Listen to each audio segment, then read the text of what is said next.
and get that started. So how's everybody doing? Couple of thumbs up, couple of frowns. Okay. So who's cooking for Thanksgiving? Just you? Oh my goodness. Okay. All right. Anybody traveling or going anywhere exciting for Thanksgiving? No? At least traveling around the neighborhood? No? It's basketball games for me. Ah, okay. Yeah, that'd be a big weekend for basketball, right? Okay. Yeah. Don't you coach too, Danielle, or is not your season, is it? Yeah, I coach softball in the spring. Ah, so you're good. Okay. Yep. And you won't know what to do with yourself this spring because you'll have no courses to worry about. I'm already thinking that. What am I going to do with all my free time? Oh, it'll fill up, trust me. It'll fill up. Absolutely will fill up for sure. Okay. All right. I think, yeah, Norma was going to be on her phone for a while. I'm just looking for Brandy. She's usually getting in her car by now, so I hope she's okay. So tonight we have Dr. Julia Wheaton again, and she has a very thorough and very important presentation for you, and she's going to walk you through quite a bit of information, which is another reason why I want to record this, so that I can make it available for people that want to kind of touch back. She's going to be talking about the new evaluation system for school leaders that's coming in Illinois. It's completely changing and it's gradually, some districts already have implemented it and it's gradually going to be taking over. So as you move into your career as a school leader, it's definitely going to impact you. But in the spirit of gratitude and giving thanks and all that sort of thing, I thought we'd start this evening with each of you doing a little quiz on gratitude. So I dropped a link into the chat. I'm going to ask you to open that link, turn off your camera, take the quiz, and then turn on your camera when you're finished and you've got your results and you're back. I don't see it. Can you see the chat? Yes, it's not in there. And maybe it's just me. Uh, Maybe I should hit the send button. Would that help? Sorry about that. I could see it, but it wasn't going anywhere. It's also in our Canvas course if you need to go back.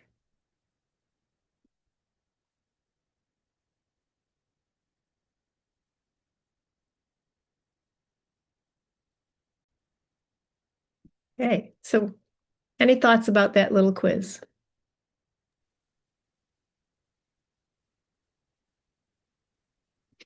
Oh, I would say for me, it um, pretty much told me what I knew about myself. I'm an extremely grateful person. Like I'm always thankful for, the things that I have. Um, a lot of that stems from, I don't know if people in this group know, maybe they know, I don't know, but from the age of 3 on, I went to a Christian private school. And so that's all I really grew up on. And I grew up in case y'all don't know, I'm a black man. And boy, let me tell you about black families who love the Lord. My mom had me in church 5 days a week. Okay, 5 days a week. I was in church and went to a Christian school. So, um, it's kind of my foundation. So, I really kind of validated what I knew about myself. Oh, that's beautiful. Thank you for sharing. Yeah. That's sweet. Anyone else? Does it give you any pause as we're heading into this big family time and Thanksgiving and all of that? I think it makes you like reevaluate the way you see gratitude. I was like, oh yeah, I do that, but I don't really know that I'm doing it. There's moments where I'll be with the kids and like I'll be doing something, I think, and I subconsciously am like, oh, that's great. Like I'm thankful for my kids, or I'm thankful that I had this experience. I think at least for me, children have put more emphasis on gratitude Yeah, and leading by example. yeah, yeah, yeah. Because they soak up everything around them, right? Like little sponges. Any other thoughts? Number three really stood out to me. It was the I reflect on the worst times in my life to help me realize how fortunate I am now. Because I think that's a big foundation of like why I am so like calm and chill about things because I always have this lens on, well, like I'm pretty convinced some of the worst things have happened to me at this point, and I've made it this far, and I feel really grateful and think that that's what helps me be successful. That's really interesting that you connect gratitude and also that sense of calm, because that's something I can really personally relate to too, because yeah, and I think about my early years on this planet, and I think, you're all familiar with those ACE scores, right? In terms of children, my ACE scores are through the roof. So the fact that I've become a calm, fairly reasonable professor is kind of a miracle to be grateful for as well. So sometimes we really do need to count our blessings. It's true. Yeah. Anything else? I'm heading out very early tomorrow morning to New York to have Thanksgiving with my three children. And my son is hosting, so I'm really nervous about what we're eating, but but we are having Thanksgiving in a bachelor pad in New York, so it'll be fun. Whatever it is, it'll be fun. And it's not that often that I get them all together because I have two living in New York, but one travels all around the world with being a director and choreographer, and I have one living in LA. So getting the three of them in the one place for a couple of days is going to be a lot of fun. So I'm looking forward to that. So I'm just going to run through a few reminders because I told Dr. Wheaton to join us at 5:15 just to give us time to kind of relax and get set and do the little gratitude thing. And I know her presentation is fairly lengthy, and you'll probably be asking a lot of questions. So just reminders that I did well. First of all, full disclosure, I have not watched all your videos yet. Sorry, but I will get to them as soon as I can. This is the one weekend that I had everything from 500 and everything from 696 all came in together. So I'm treading water on that. Next Monday, your portfolio is due, the final check. So please, please, please take some time, go through every section, go through every standard, make sure your things are visible, make sure you haven't skipped anything, because that's a painstaking process for me to check everything. So it's just going to cause you a lot of pain if I'm texting you during the week next week saying I can't open this or I can't find this, that kind of thing. And I have to check every single page, every single standard to make sure everything is there. Also next week, and if you've been keeping up with each assignment as it comes back and putting it in there and doing your reflection, you should have an easy way to close that out. Next week also does the post assessments. So after class next Monday evening, I will open up the ICM post assessment and the writing prompt post assessment, and you have from Monday, the end of the day, until Friday.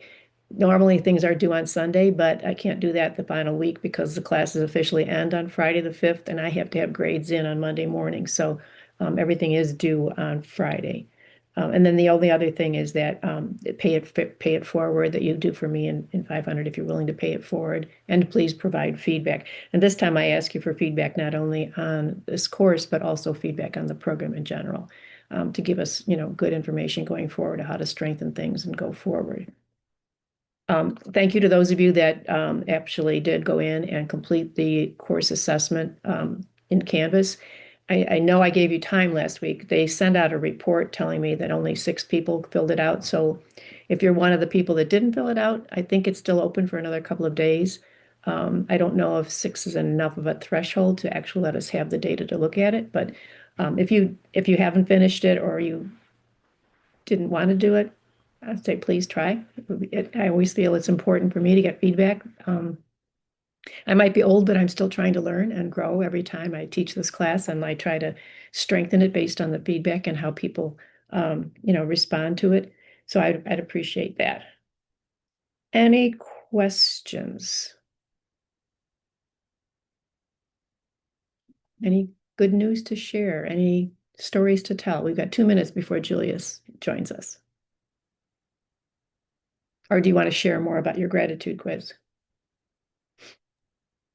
We had our second annual chili cook-off, and our resource officer came in first. He was second last year, so he was ecstatic he was first. And then one of our social studies teachers came in second, and then our principal, who was first last year, came in third. So there was quite an upset in the bracket here. And did you get to taste all of them? I did. There were 6 in total. So That's fun. And it's tasty, right? Very tasty, and we got to eat chili all day. So That sounds good on a cold day, right? Yeah. I have a question. So, how did everybody else figure out how to go somewhere where they're not cooking? Because like I think was I the only one that raised their hand, like the whole thing, the whole thing. that'll probably be me in a couple years, but I'm still in the fiance stage. So maybe when I get back. I've been doing my job, but still, I was like, huh? I'm just like, how did that happen? Well, I'll tell you, I'm kind of old, but this is, I think, and I've been married for decades and decades. My kids are old. I think this is only the third time that I'm not cooking. I am so ecstatic because I thought I was going to have to cook in the bachelor pad, but he's catering everything. So I'm excited and I'm hoping it tastes good. Is there like a little bit of a worry you're gonna be like eating and be like, oh, it's good, but it's not. Yeah, there's a big worry on that. But my daughter tells me that there's a good Chinese restaurant just around the corner if we get desperate. So it'll be good. It'll be fun. Yeah. Yeah, it was funny. As soon as when you talked about being the fiance, as soon as I got married, everybody transferred the Thanksgiving dinner over to me, and it was like, oh my, is that what it means? You have to suddenly take over this huge meal. But it is fun. It is actually my favorite holiday because it's more family oriented and low key. And we always have, no matter where we hold it, we always have what I call little orphans that join us, people that don't have a place to go or friends of my kids who don't, can't go home for Thanksgiving. Ever since they were in college, we've always had a couple of extra people at the table. And I think we've got 3 extras coming up this week too. So it will be fun. All right, I guess we have to go to work. Here comes Julia. We'll bring her in. I hope you enjoy this.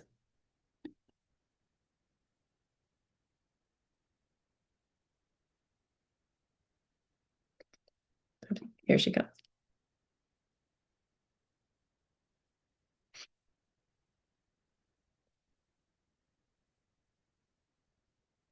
Here we are. Hey, Dr. Wheaton, how are you? Good. How are you? 2 weeks in a row, I get to see you. This is fun. I know. Happy Monday. Yes, we were just comparing what's happening for the holidays around here. So Oh, busy, busy. everybody's busy. Everybody's busy. Absolutely. Mhm. So I have given you share permission. I've prepped them to be attentive and thankful that you're here. So I'm going to, Oh, they always are. Okay, so let's see. I'm going to share my screen. and for those of you that want to follow along, I did also post her slides in Canvas for you. All right, perfect. By the way, All right. sorry, Dr. Wheaton. We are recording this because Caroline couldn't join us this evening, so I hope you don't mind. Oh, not at all. Okay, thank you. Yeah, not at all. All right, everyone can see my screen? Yes. All right, excellent. All right, well, glad to be here again, guys.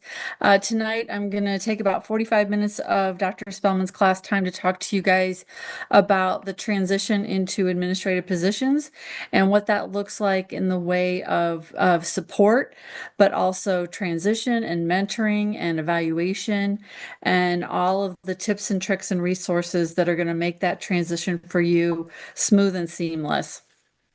So as I said, I've got about 45 minutes of content and I can't see most of you. So if you have a question, I want this to be interactive, so you don't have to wait until I'm done with the end of the presentation.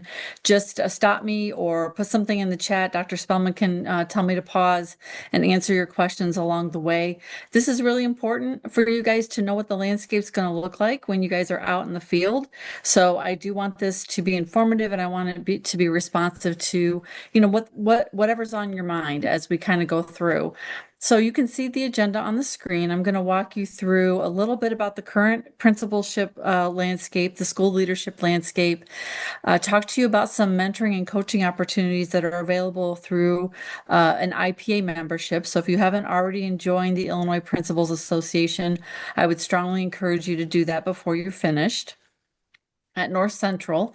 You guys are going to remember this from school law, but a review of the state para law very quickly and what the requirements are. And then we're going to dive into the administrative evaluation guidance that is put out by the Illinois State Board of Education. And they have recently partnered with the Illinois Principals Association. So we're going to spend the majority of the time doing a walkthrough of the IPA School Leadership Evaluation Plan, take a look at their paradigm resources and tools that are available, not just to you guys as new administrators, but also to those folks that are going to be evaluating and supporting and mentoring you. And then we'll do a quick Q&A. I have a lot of links through the slide presentation. Dr. Spellman shared that with you, but I also embedded all of the materials and the documents that are used throughout the presentation in a shared folder. So if you haven't already, here's the link to the share folder. You guys can be perusing those as I go through. I'll tell you, what resource I'm taking a look at if you wanted to look at it in your own Google folder or pull it up if you have questions. There's a lot more resources in that shared folder than I could ever walk you guys through in 45 minutes. So I'm going to give you a really broad overview of the content, but then I would encourage all of you guys after tonight, or at least at some point in the next few months, just take a look at the folder and start thinking about your first year out and what you want that to look like and what resources you're going to need as you navigate that first year. Has everyone had an opportunity to access the folder? Y'all good? Okay. All right, so just, this resource is actually in the folder as well. There's a lot more information in here. This is just a snapshot of what the landscape looks like. And there's a document in there that talks about, what is the current landscape and what do we need to do to move to more effective and sustained principalships in Illinois schools across the state. So you can see on the slide in front of you, what the landscape is in terms of the current principal profile.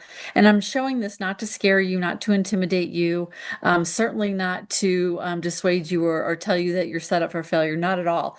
What I'm telling you is that you are so well prepared in North Central that you are going to be the statistic that is the successful, the sustainable, the effective school leader. But you can see that what the landscape is out there, what it looks like with respect to the demographics of school leadership, with respect to race and ethnicity, also gender demographics. And then you can see on the bottom of that, on the left-hand side of the slide, the mean age of a school leader in Illinois, the average salary, the number of years of administrative experience they have, and about a third of them have gone on and completed postmaster's work, either towards a doctorate or towards a second master's or towards a specialist certificate and so forth. On the right-hand side of the screen, you can see what is happening over the last 10 years or so with respect to principalship program completers. And you guys are in the last phases of your North Central program, so you are going to be in that statistic of program completers.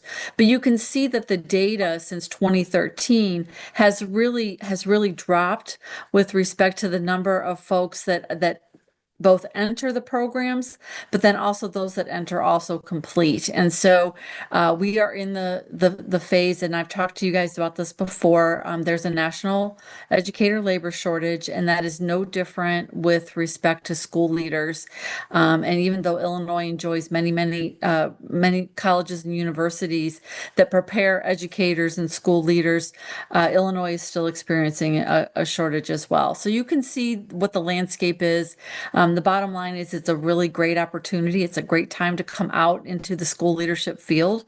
There's lots of opportunities out there. And quite frankly, and Kathleen and I told you guys this last week, it really is a candidate market so that you guys can find those positions that most closely fit what you're looking for in terms of your own professional growth, your fulfillment, your satisfaction, and your goals and mission for your professional career. Because Illinois recognizes that that we want there is a shortage with school leaders, and we want to make sure that every school leader that comes out and is working in school management supervision responsibilities and positions, that they are well supported and that they stay in those positions and they experience success and that there's a lot of support. So IPA, through your membership in the Illinois Principals Association, they have really over the past couple of years ratcheted up their game in school partnerships and providing mentoring and support to new principals and new school leaders.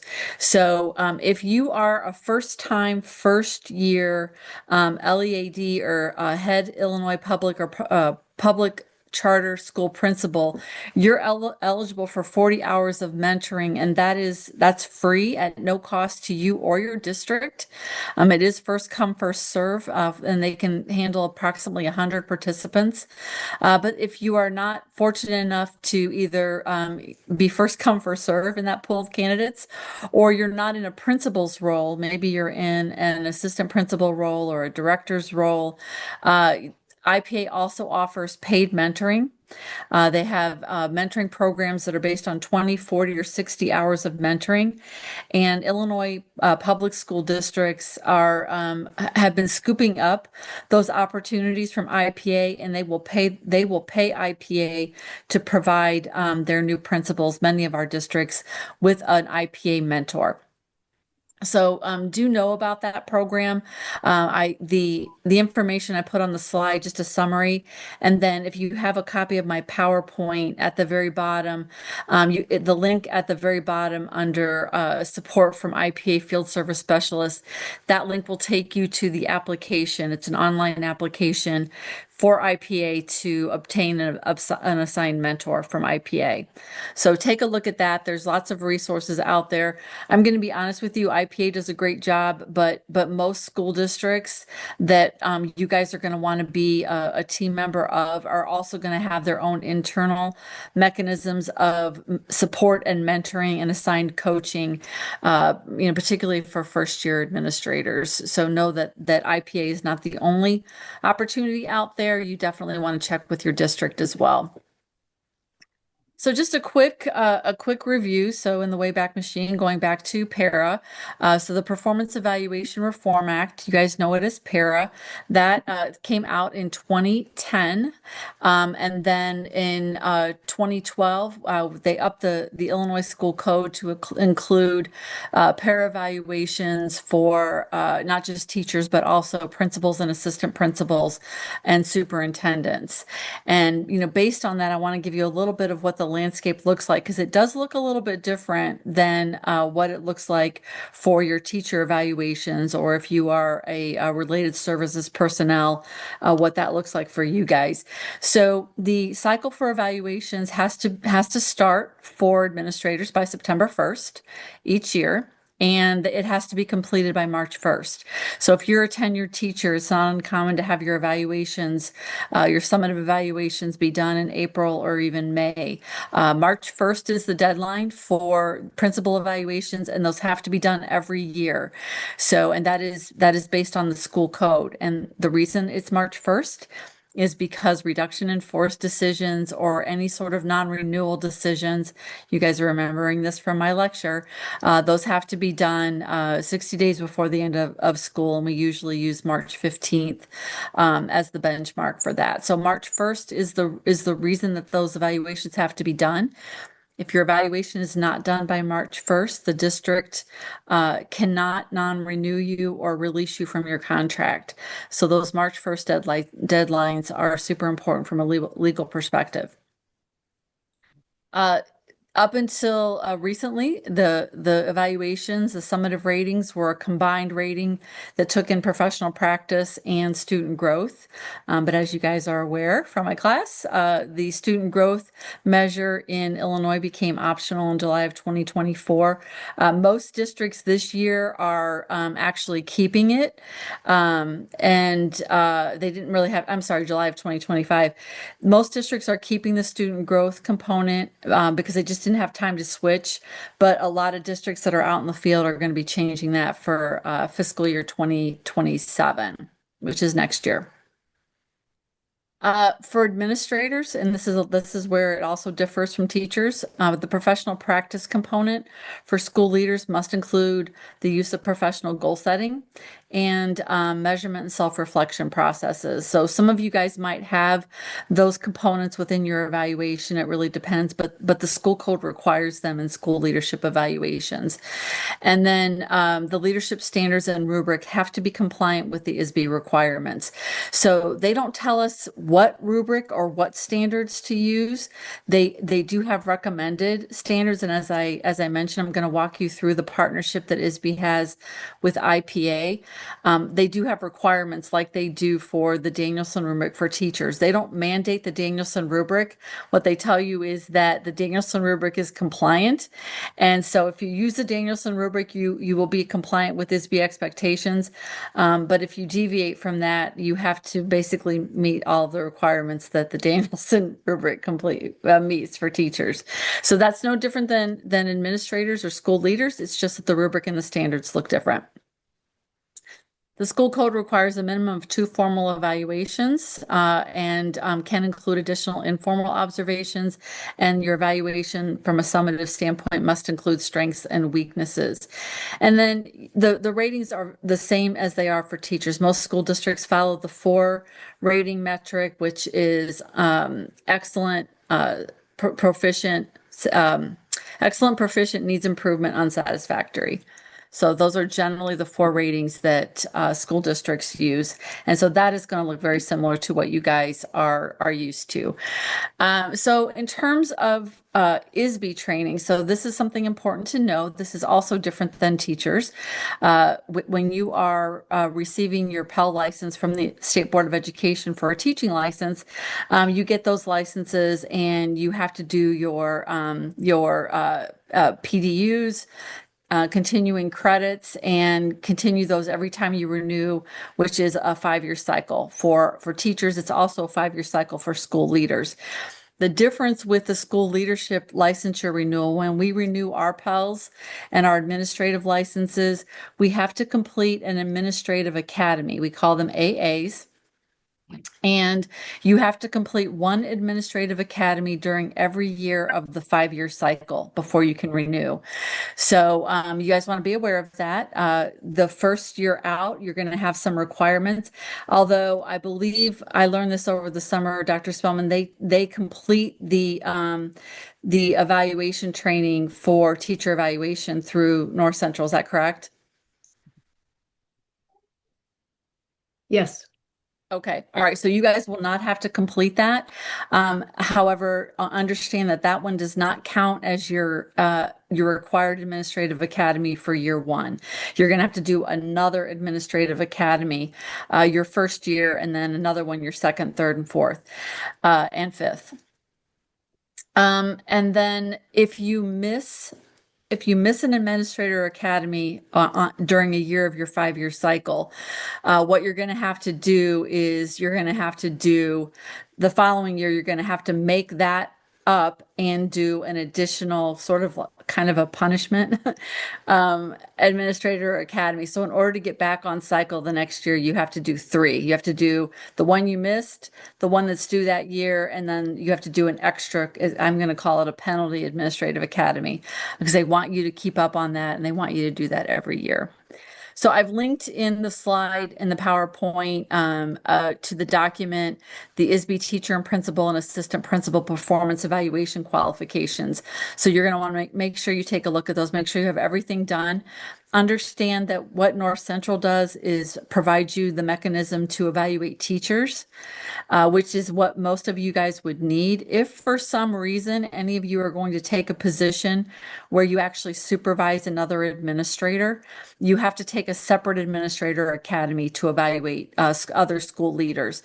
I don't think that most of you are going to do that. I think the teacher evaluation AA is fine, but just know that if you do take a position where you're evaluating an administrator, there is a separate Administrator Academy. It's 4050 that you take, which gives you the credential to evaluate other administrators. All right, so we're to the point now we want to start, diving into the school leader evaluation plan. And this is really exciting because, for those of us throughout my career, we used standards that were really good at the time, and they've really served us well. But what I'm going to show you now really takes it to the next level, and shores up some of the gaps with the leadership support that maybe we were missing when I was a new administrator and I was new in the field. So you guys have sort of a cocoon, for lack of a better word, wrapped around you guys that first year, and there's a lot of support. And the reason for that is, I'm going to be honest with you guys, when I came out in the field, there were a plethora of school leaders. And so, unfortunately, the way that staffing works is if it is an employer market, employment organizations don't necessarily think about what they need to do to retain. And also, we didn't know at the time the impact on school improvement on leadership turnover at the time, even though Marzano did a lot of research in that area all the way back in the 90s. Whereas now, we have a school leadership shortage, and we are also, the field has finally caught up to the private sector, and recognizing that all of your hires, from support staff to teachers to school leaders, is all an investment in resources, and that investment has to be protected, and you have to invest a lot of support and training in that to keep it and improve it. So, with respect to the school leadership plan, I just want to do a quick review. So, in 2012 to 2024, folks like me, we were under the Illinois Performance Standards for School Leaders. You guys know that as IPSL, and that is still embedded in the program that you have today, and we still use it in higher ed. And the State Board of Ed still recognizes that as a standards-based program for school leader preparation. In 2024, the school leader paradigm came out. IPA did a lot of work with really across the nation with many different organizations. I'll show you that in a sec. And they created a paradigm that takes the basis of the IPSL paradigm, but ratchets it up into more of a less of a linear model and more of a fluid, ongoing, continuing growth model, which is really more in line with what we need here in the field today. As I said before, ISB sets the framework requirements, but doesn't set specific requirements. So they are partnering, and their guidance is the IPA school leadership paradigm, which I'm going to show you, but they don't require it. So if you are out in a district and you don't see the school leader paradigm, it might be because that district has developed their own, but it has to be compliant with the State Board of Ed. So those of you that are going to be evaluated, the folks that are going to be evaluating you, because they are evaluating school leaders, they're going to have completed that Administrative Academy 4050 that I talked about before. And 4050 is actually based on IPA school leadership paradigm. And so that's what those folks are going to learn, whether or not they use it. Most of them will. They're going to be trained through the State Board of Ed Admin Academy on that paradigm that I'm going to show you today. It's a nationally collaborative and research-based framework. They did a lot of years of research and building, and then they piloted that program. I'll talk about that in a sec. IPA was one of the strong leaders in terms of the implementation and research phases, and really brought that leadership not just to other states, but also was a strong leader for us in Illinois. The transition for the paradigm moves school leadership evaluation from more of a reactive to a proactive model based on coaching tenets. And as I said, before we were in a standards-based program where the thought is that your growth as a school leader was linear and it was always an upward trajectory, whereas the paradigm I'm going to show you is based on a continuing model where you are reflecting and thinking, and then applying and practicing and reflecting on your practice and growing and thinking and so forth. So let's dive into the model here. I'm going to show you the school leadership evaluation plan. This is a document that's in the shared folder that I shared with you guys at the very beginning. This is a publication that's put out by IPA. And it's a collaborative document or a collaborative outcome of many folks across the nation. So why do we focus on evaluation? Because it's really, as I said, Marzano, if you've never read Marzano's research, he was talking about the impact of school leaders 3 decades ago. And so this is not new stuff. In the same respect, the impact on school leadership on organizational success and student outcomes is even stronger than what we believed, 3 decades ago. So the impact of school leadership on student achievement is extremely strong. And that same connection also exists with teacher effectiveness. Effective teachers and student outcomes are also directly correlated. And so what we know is a sustained strong educators in an environment and strong educational leadership yield the highest and the best and the strongest outcomes for our students. So that is why we evaluate. It is not a gotcha program. It is not we want to intimidate people into doing the right thing, or, it's not a weed out program. A good evaluation program is a professional growth program, and that's what this paradigm is all based on. And as you're going to see as I walk through it, you're going to see how strong the professional growth component and the foundations are within the program. Before we get there, though, I mean, there is an economic reason for doing this as well, right? And I talked about how we all are committed to, growing our professional leaders and making sure that they have the resources and support. And there's a lot of philosophical and professional practice commitments that are going on here. But the bottom line is it is also an economic issue as well. And so there is a financial cost to multiple leadership turnovers within a school and within a district. And so what happens is, as you can see on the slide, math and English language scores drop the year after a principal leaves. Generally, it takes at least 3 years for those scores to get back up to where they were prior to the principal leaving. Even a good principal that comes in, you can't, that it disrupts the continuum and the continuity, and your student outcomes are going to suffer. 5 to 10 years to institutionalize improvements after a principal turnover occurs. There's also loss of faculty support, and there's a cost on, let's see, the cost to prepare and onboard a new principal is about $75,000. So every time there's principal turnover, it's going to cost the district around $75,000. For us in the Chicagoland area, a little bit more to recruit, train, and retain a principal is very costly. For a teacher in Illinois, to replace a teacher is about $32,000. A principal is going to be about 3 times the cost of that. So there's an economic reason as well in terms of why we want to support folks like you that are coming out in the field.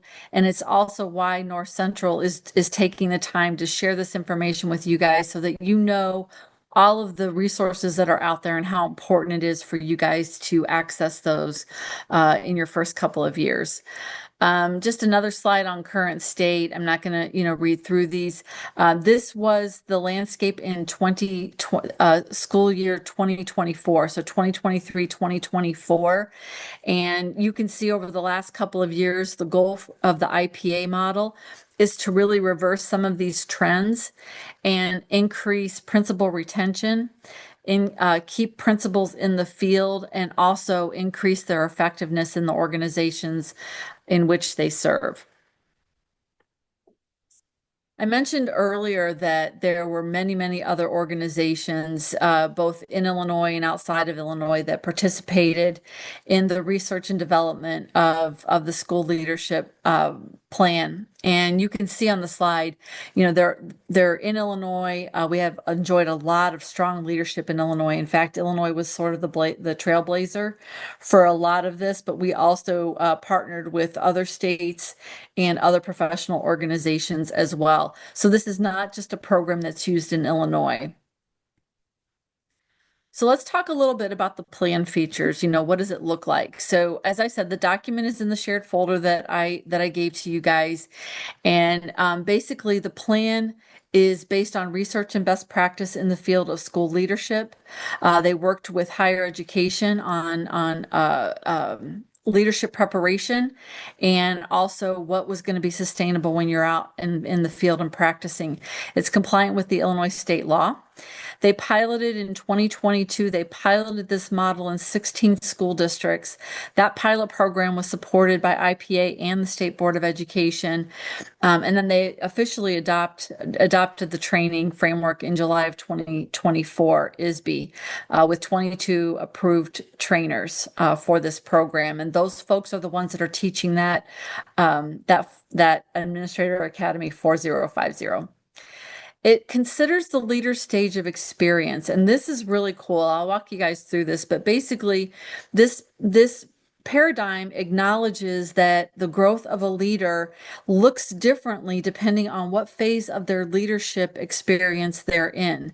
And I'll walk you through that. And so leadership growth looks very, very different in years 1 and 2 than it does in 3 and 4 and 5 and 6, and then in years 10 and 20, when we're still growing, but it just looks differently. And this plan adapts for that. This is not going to be new to you guys. It's just going to be different vocabulary, but it emphasizes both skills and intelligence needed by the leader. So whereas IPSL did a great job, it focused on the what we were doing as school leaders. The IPA school paradigm model focuses on the what, the why, and the how. And not just that, but also the metacognitive processes that are going on in terms of what we're thinking about and how we're thinking about school leadership and what we're doing and how we're adjusting what we're doing in a continuing improvement model. Which again, if you guys have studied before, if you've studied professional learning communities, that concept of continuous growth, quite frankly, it's really natural for educators because we're educators. We obviously believe in continual growth. So this model actually embeds that in the foundation for school leaders. The paradigm link, I've got that in my slide presentation, and you can see on the graphic, I'll walk you through it, but the paradigm graphic, it is an infinity circle or an infinity sign, so that you are constantly throughout your career, whether you are a school principal or a school leader for 10 years or 20 years or 30 years, you are constantly going through this model and this cycle every year of your school leadership practice. And just like continuous improvement, this model is never done. So you're never done in this model. There's never a point where you wake up and you're like, you know what? I've achieved everything that I need to know about school leadership and I am done. Because this model assumes that you are constantly growing and you're never going to reach perfection, but you're always going to strive for it in this model. So leadership growth. So take a look at the graphic in front of you, and you can see that on the left-hand side, it talks about school context and individual context. It talks about what you're doing in planning and reflection, and that is the thinking side of the model. So the planning, the reflection, it's what's going on in your head. On the right-hand side of the model is the community and the political context, and that is the doing side of the model. So you're looking at what you're assessing, what you're implementing, and it's all of these things that work together that are going to be part of your own professional practice and your own professional growth. And quite frankly, it's the basis of what your professional evaluations are going to look like as well. So it's becoming while doing, and I'm gonna walk you through this. You probably haven't even realized it yet, but you've been becoming while doing for the entire time that you've been with us at North Central. So in the IPA model, on the thinking side, on the becoming side, it's divided into three different intelligences, personal, social, and systems. And then under each intelligence, there are four different competencies, and each competency has four different attributes. So you can see through, for example, the personal intelligence has four competencies. Under personal intelligence, it's about wellness, growth mindset, self-management, and innovation. And so a highly personal intelligent leader would be scoring very high in all four of those competencies. But what is wellness? What is growth mindset? Well, the attributes actually tell you what that competency is and how it differs from the other competencies. And you can see that though that same structure exists in social intelligence and systems intelligence. All three are important. You can see there's not a hierarchy here. It's not like you do personal intelligence first and then social and then systems. You're working in all three of these systems simultaneously as you are becoming, as you're reflecting and you're thinking. In terms of the right-hand side, right now we're talking about the doing side of that cycle. You've got three different domains. You've got culture, systems, and learning. And then each domain has different dimensions and essential behaviors. So for example, under the culture domain, you've got things that are going to make up culture, the culture domain, which is what you're doing. These are things that you're actually doing as a school leader. You're working on relationships. You're focusing on student centeredness, student wellness, right? And stakeholder wellness, wellness of not just you. Now you're talking about wellness of your students, your staff, your parents, your school community, your fellow leaders, equity, transition celebrations, ethics, and global mindedness. And then each one of those dimensions contain essential behaviors. So if you look on that graph, I've broken out the relationships dimension, and you can see what the relationships dimension has with respect to essential behaviors. So what would it look like if you were someone who was scoring very high in the culture domain under relationships? What would that look like? It would look like a leader who was actually doing all of the activities at a very high level that you see on that screen, instituting structures and strategies, being visible and accessible, fostering a healthy environment with diversity of thought, providing plans with strategies and implementations and evaluations to ensure ongoing progress monitoring and continuous improvement. So this is what that looks like. And each one of the dimensions in the doing side of the cycle is broken out like that. So I can't obviously go through that whole structure, but it's in the document that I put in the folder, and then I'll show you it's also broken out and reflected in the evaluation instrument itself. Stopping right there. So I've gone over both sides. Again, the left side is the thinking or the becoming side. The right side is the doing side. Any questions before I go on? You guys with me? All good? They're still there. I actually have a There's question. I actually have a question. I noticed that fitness and health, so it threw me off a little bit. What exactly does that mean? so fitness and health, you're talking about the slide, but where are you in the slide Oh, before? yeah. So so here's the thing about being self-reflective and being an effective leader, right? Being an effective leader means that you have to take care of yourself to take care of others. So it's about putting your oxygen mask on. It's about making sure not only that you are up to date with all the school code, the laws, the professional practice, all the things, but it's also making sure that you are emotionally, physically, and relationally and socially healthy, so that when you're at school that you have that foundation, that strong support system, and that you have that resilience. So on the planning and reflecting side, they want you to keep yourself not just professionally well, but also personally, psychologically, and socially well as well. And so people think that all principals do is sit in a chair, so it doesn't require a lot of physical activity. It requires a lot of physical endurance. And so keeping yourself healthy in that respect is going to be important as a school leader. And that's a great job catching that. So, and they call resiliency looks a lot different. It's embedded in everything that we do with you guys, and also this model. They might not call it resiliency, but it's absolutely critical for a school leader. Absolutely critical. Does that answer your question, Mariella? It does. It was just not strange, but strange that they're making it a point. And again, it's not like you're not gonna have to do a fitness exam for your evaluation or anything like that. No one's gonna ask you to drop and give them 10.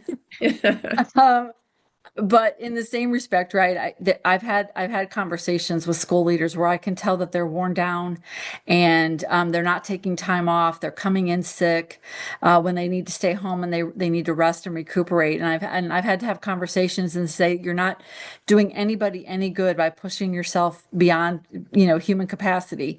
You need to go home. You need to go home. You need to get some sleep and get better. We'll see you in a couple days, because sometimes you get caught up in that cycle of everybody needs you all at once, and you forget that if you run yourself ragged, you're off, for 4 weeks with walking pneumonia, you're down and you're out for the count. So that's not going to be good for anybody. All right, so just a quick walkthrough. I know you guys have seen this before, but I do want to emphasize the fact that this paradigm should look very similar to you from a conceptual perspective, because you guys have been working in a becoming while doing model for all of the time that you've been with us in North Central. So right, that thinking side, those are really aligned with our cultures of character, and that doing side talks about all of the professional competencies and all of the things that we've talked about with you guys through all of your assignments with us, our class discussions, your portfolios. Everything is about thinking while doing. And it might be different vocabulary, it might be different graphics, but the reality is that you guys have been in a very similar paradigm in your leadership preparation program. So I'm not going to go through this. I know Dr. Spellman, this is something that she has worked really hard with us on the whole time I've been with North Central. She has gone out, made sure that we were up to date with current research. We've tweaked the model. She's done a great job with the graphics. But when you look at the IPA paradigm, you're going to see that there's a lot of similarities with the way North Central has actually organized your preparation program. And again, we're talking about, all of the things that we asked you guys to grapple with and think about. What kinds of cultures of character are you bringing in when you're actually making a decision, and asking you to really think through those things about the why you're doing this, what tenets are you using, what cultures of character are you using, all of those conversations. Sometimes, I'm sure you guys are like, oh my gosh, why we have to talk about culture of character again. But the reality is we do that because it's going to be so ingrained in you guys that you're not going to have to think about that. It's going to come natural when you guys are out in the field. And again, you're going to see this again in the IPA model, and you're going to see it out in your professional practice. Here's the IPSL standards, which you guys, this is all the doing side. So these are all the competencies, all of the things where you're actually implementing and assessing in your professional practice. So you'll see that those IPSL standards and the NELP standards are all also relevant. They are embedded in that IPA model on the doing side, and our cultures of character and our thinking side is embedded on the right side of the IPA model.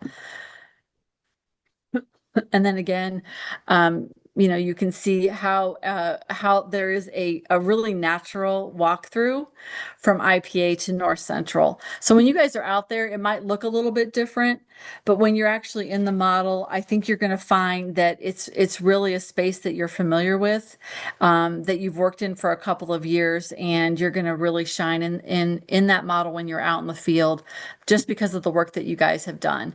So as I said before, the IPA model, the leadership intelligence intelligences, and the leadership domains are strongly associated with all of the practical wisdom and the cultures of character that we have modeled and taught and applied in all of the courses that you guys have had here. But you do want to take a look at that model. The full model and the paradigm is actually in the folder that I shared with you guys, and there's a lot more information in there. So back to the IPA model, you're going to start very heavy focusing on the left side of the graph, the becoming graph, right? And really, without even working in the IPA model, your becoming has actually started through your 2 years here at North Central, working on personal systems and social intelligence, and being that learning leader, where you're continually growing. And then on that right-hand side is really about the what and how you're learning and leading the organization. So I want to take a little bit of time to talk about this, which is very, very different. This has never been a system that I was evaluated in as a school leader, but I think it's really cool. And I was really glad to see it in the IPA model. And that is a recognition that there is a different focus and a different trajectory with respect to our first year school leaders versus our leaders that are in years 2 and 5 versus our leaders that are 5 years plus. And so when you guys come out in your first year, you are in that very first part of the graph. And you can see that the different colors, right? The light green is climate and culture, the blue is learning, the orange is systems. In your first year out, the IPA model, it wants you working very strongly on climate and culture. You're a little bit into learning, but you're not necessarily into systems because you can't lead the systems until you know what they are. So you can see in that first year, you are launching. It's what they call launching. And climate and culture becomes a huge part of your first year out as a school leader, and that includes not just learning the climate and culture, but learning what works well, what doesn't work well. Not making a lot of changes your first year because you're learning about the climate and culture and the landscape, and then in years 2 through 5, you're building. Because once you've learned the foundation of the organization in years 2 through 5, then you can start building. You can start looking at different processes and procedures and resources, how things work and how they don't work, and start to rebuild some systems. And then you can see you start getting into systems about in the middle of years 2 through 5. When you are 5 years out, which is why sustained leadership is so important within a school. So leaders that stay in one school for 5 years plus, because in your year 5, your climate and culture begins to stabilize. You've got that, you've got it right where you want it. It's fairly stable. And that then allows the leader to springboard into mastering the systems and the learning changes that he or she built in years 2 through 5. So year 5 becomes critical. So when we have turnover in a school where we've got principal turnover, every 2 years or 3 years or 4 years, we're never getting the organization to that far right-hand side of the graph where we can focus on learning and systems. And then you can see, of course, if the leader leaves the school, a new leader comes in, they're not starting right out of the gate in learning and systems. They're all the way back into year 1 again. Even if they have experience as a school leader, they still have to learn the climate and culture of that building. And that's the setback. And that's what we're trying to avoid in terms of retention and sustainability of our school leaders. The IPA model takes into account all of that. So for all of you guys, this is what year 1 looks like for you. This is what's going to be expected of you as a year 1 leader. The context is strongly considered, so it's not just the years of experience, but the model also considers you, what you bring in to the role, and what your past and present experiences are that are going to shape you as a leader. Also the school context, past and present, what's going on in the school, what's going on in the community, and what's going on in the political landscape. So all 4 of these contexts are considered in the IPA paradigm model, because what your growth program, what your coaching mentoring program might look like in one school might look very, very different in the district over, or even in the same school in the same district. It might look different because the community is different and the school is different. And then, as I said before, it is a cognitive coaching model. So it's all about what's going on in your head while you're implementing and doing. So what are you thinking about? What are you reflecting about? What did you learn? What adjustments are going to be made? And that whole metacognition, that thinking about thinking, is such a strong part of the IPA model. And you'll notice if you reflect back, right? Everything that you've done in the North Central program is based on that metacognitive model. Your whole portfolio is based on that model of going back and reflecting, right? All of your reflections, reflecting on what you did, why you did it, what you learned from it, and what you would do differently the next time. And that is also very strongly associated in the IPA model. So the plan components of the model, when you look at the document that I have in your folder, you'll see that the program or the packet that's in there has 8 parts, and each part is extremely important. And again, more than I could ever review with you guys today, but you want to go into the school leader evaluation plan document and take a look at, the overview I've already done for you, the plan foundation and the Illinois requirements and alignment I've done for you. But you really want to go through parts 4 all the way through part 8.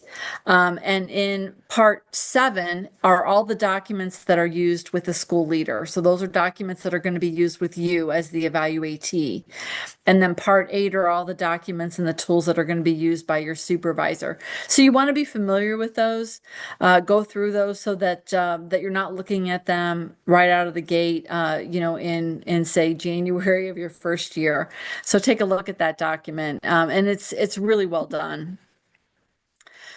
The model, very similar to our teacher evaluation models, is based on both formative and summative assessment.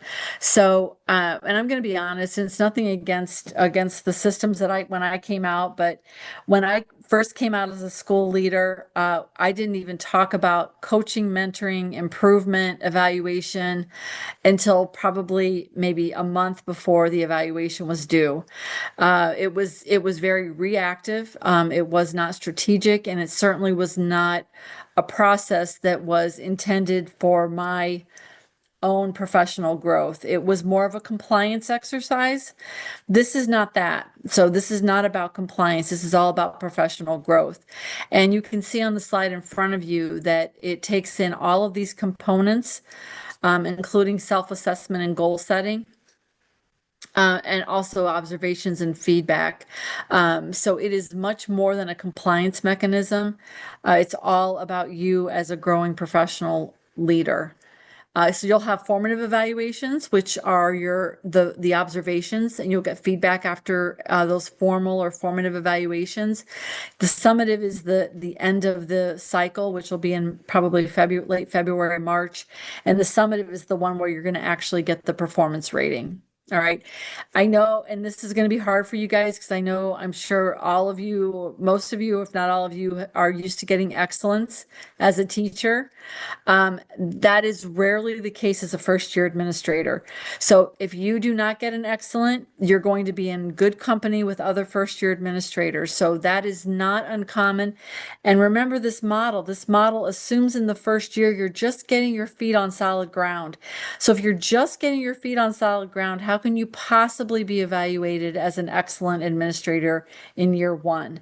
And so I just want to tell you guys that because I've had lots of first-year administrators that they get devastated when I give them a proficient rating. And it's not because they're a bad administrator. It's just that they're in the very beginning stages of getting their feet on solid ground. All right, so I also included the digital tools. So IPA did a great job of creating both a Google spreadsheet and an Excel version of the school leader evaluation plan. And if you click on either one of those files in the shared folder, you'll see it does a really nice job of organizing everything in the tabs and kind of walking you through.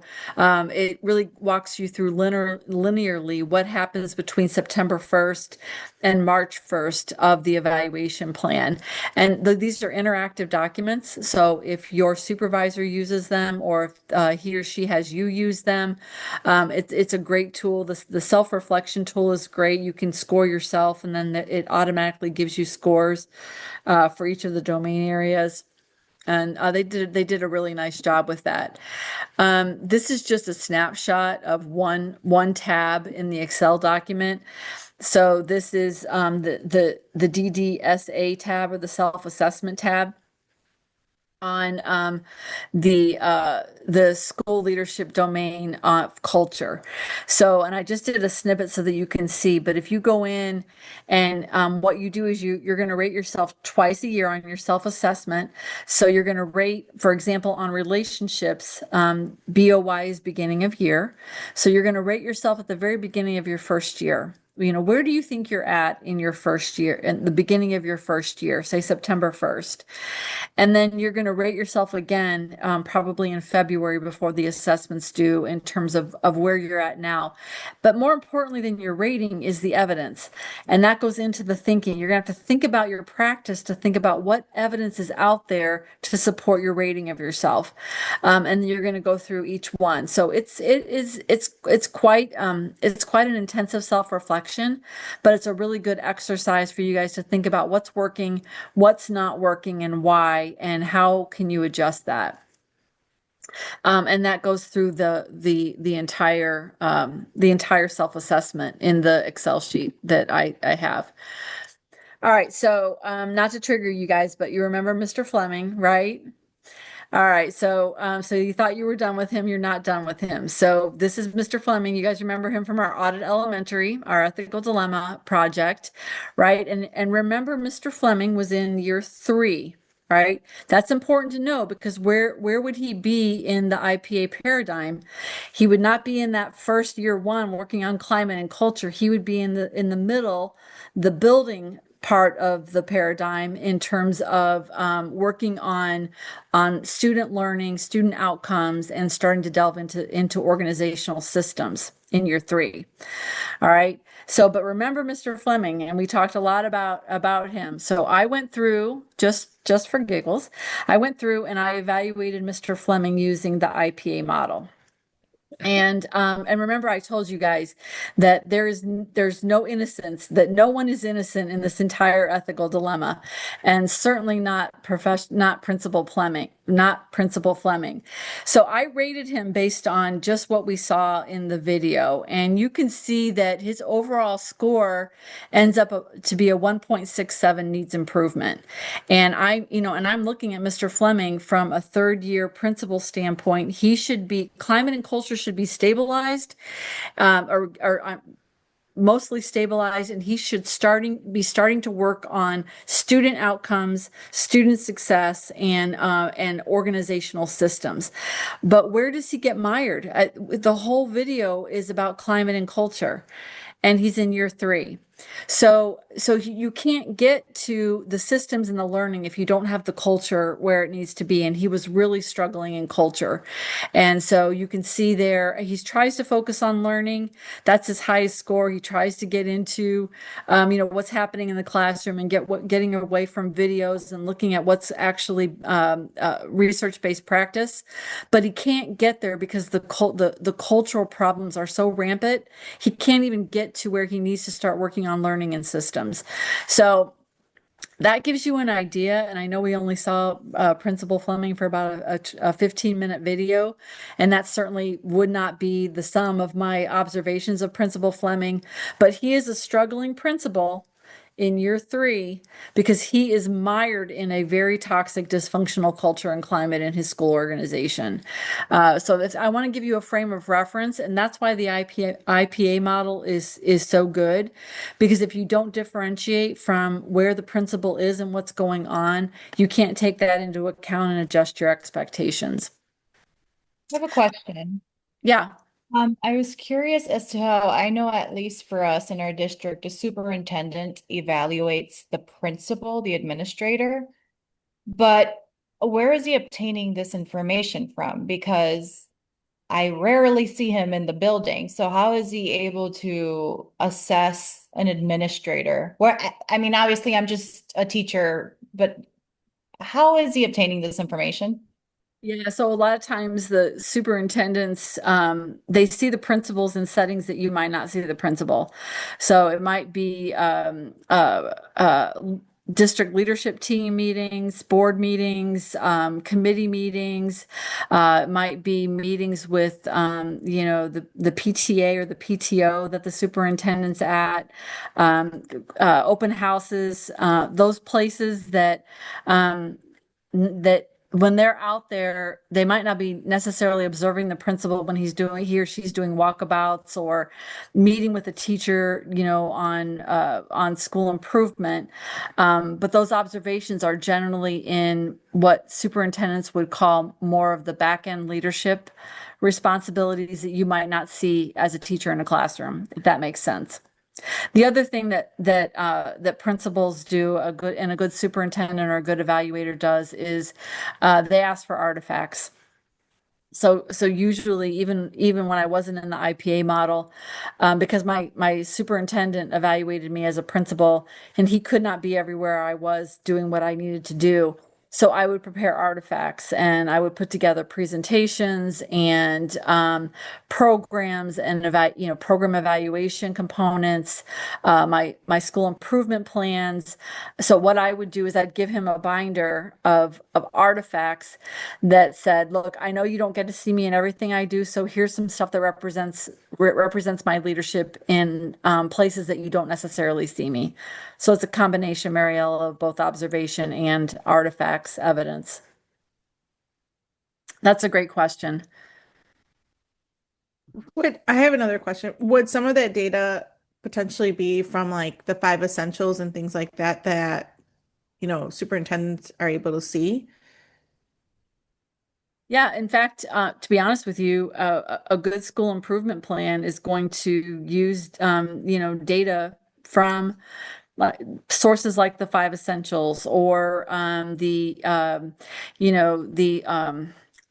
for us for high school it was SATs, but your state achievement testing and right those data sources that evaluate whether or not a school is successful or not. All the data in the school report cards on the Illinois Interactive Report Card. So that data is also reflective of your leadership as well. Now remember, your first year out, the scores that you're going to get on the five essentials and the fall standardized testing are probably going to be more reflective of the person that was before you, right? And so that's going to be taken into account. So the data is not going to necessarily reflect your leadership until years 2 through 5, where you're starting to leave a mark on the organization. All right, so this is what the final summative rating report looks like. So this is where the final rating is going to be. You can see right now, and I just copied the form in the Excel sheet. There's no data in there, so it didn't calculate. But if you did all of the data in the Excel sheet, it would have all of the data in this final summative report that would correlate with a rating: excellent, proficient, needs improvement, or unsatisfactory. So the whole system is set up to auto calculate as you work through it, both for the self-assessment and for the evaluator's assessment of you, because they're very similar and they both auto calculate in the forms that I gave you. So one of the things that Rex, we're all about metacognition, and we're thinking about what we're doing and thinking about our thinking. I want you to, you don't have to answer these questions, but they're really more reflection questions for you guys to think about in terms of, what do you want this sheet to look like for you on or around March 1st of your first year out? What do you want? What's your goal for yourself as your first year? And what personal and professional strengths would you want to see noted on this, that would serve as a foundation for your own professional growth? What kinds of things do you need to work on right now to achieve the performance results that you want to see at the end of your first year? Not even the end, it's March of your first year.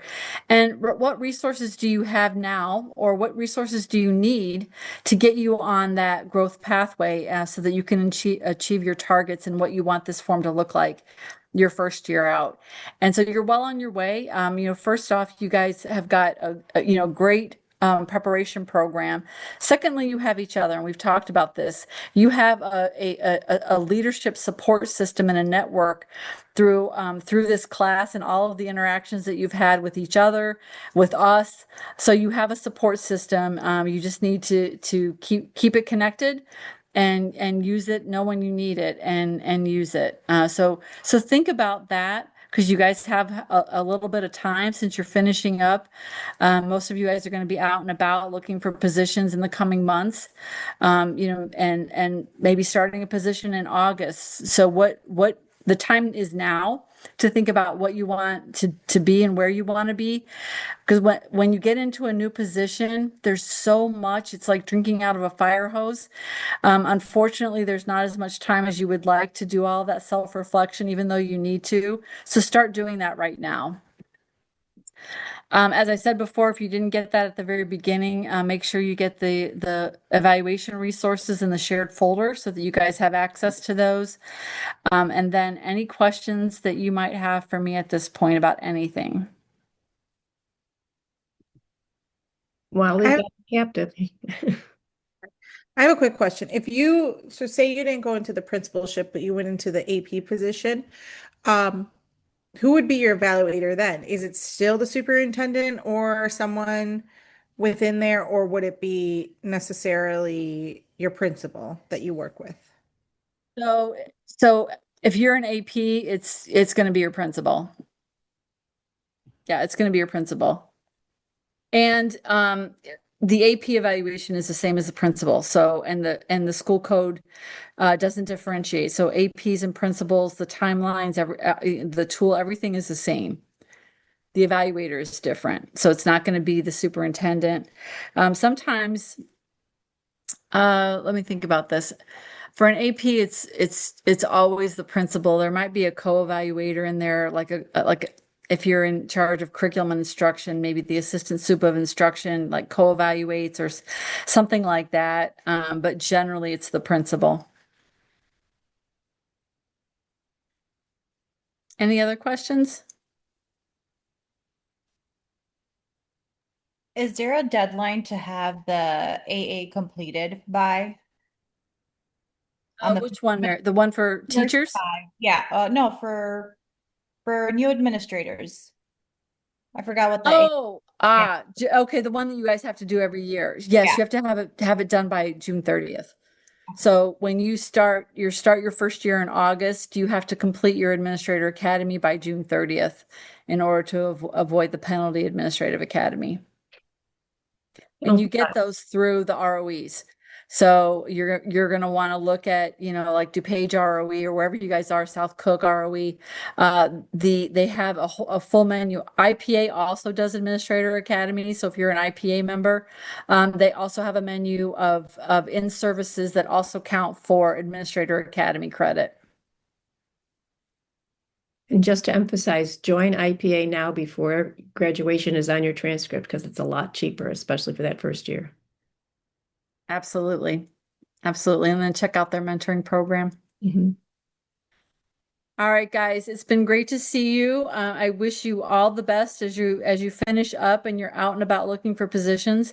If you have questions, Kathleen said this last week as well, you guys reach out to us. If you need help with anything, if you have a question about a resume or a contract offer or something like that, we are here to support you while you're with us, but also to support you while you're transitioning out. So it was great seeing you all, and I will leave you in the good hands of Dr. Spellman, and you guys enjoy the rest of your evening.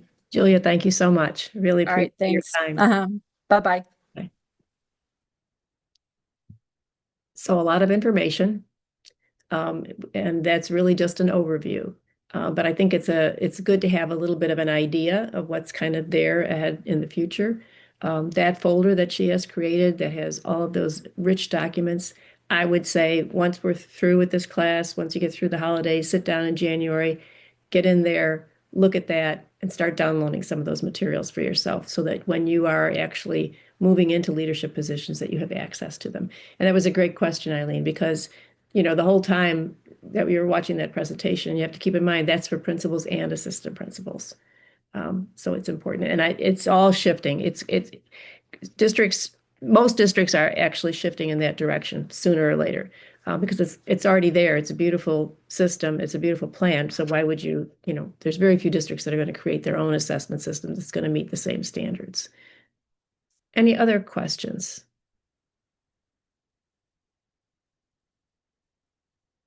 Okay. All right. So let's take, it's 6:25. You've been going straight for a long time, listening to a lot of heavy stuff. Let's take a 15-minute break. So say 6:40. But before you go, I'm going to put you into your breakout rooms. And so when you come back, you'll be back in your breakout room and we'll go right into the asynchronous activities from last week with your team. Okay. So see you in your breakout rooms by 6:40 and get up and move around, stretch, get something to eat. I'll see you at 6:40.